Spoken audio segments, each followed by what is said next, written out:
Voter പട്ടിക ക്രമക്കേടിൽ രാജ്യവ്യാപക പ്രതിഷേധത്തിനൊരുങ്ങുകയാണ് കോൺഗ്രസ്. കർണാടകയ്ക്ക് പിന്നാലെ മഹാരാഷ്ട്രയിലും ഹരിയാനയിലും ബഹുജന പ്രതിഷേധം സംഘടിപ്പിക്കാനാണ് തീരുമാനം. മറ്റന്നാൾ ഇന്ത്യ സഖ്യം നേതാക്കൾ കേന്ദ്ര തെരഞ്ഞെടുപ്പ് ഓഫീസിലേക്ക് മാർച്ച് നടത്തും.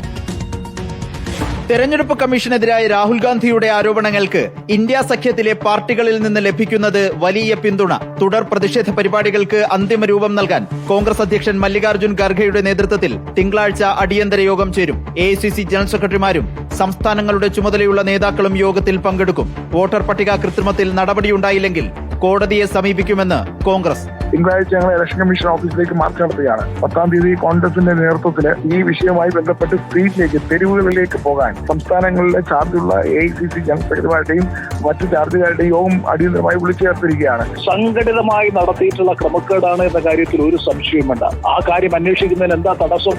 മറ്റന്നാൾ ഇന്ത്യ സഖ്യം നേതാക്കൾ ദില്ലിയിലെ കേന്ദ്ര തെരഞ്ഞെടുപ്പ് കമ്മീഷൻ ഓഫീസിലേക്ക് മാർച്ച് നടത്തും. ഇന്ത്യ സഖ്യം വിട്ടുവെന്ന് അവകാശപ്പെട്ട ആം ആദ്മി പാർട്ടിയും രാഹുലിനെ പിന്തുണച്ച് രംഗത്തെത്തിയത് പ്രതിഷേധങ്ങൾക്ക് ശക്തി പകരും.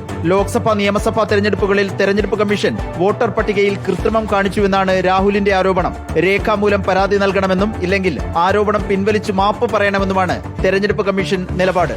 റിപ്പോർട്ടർ, ദില്ലി.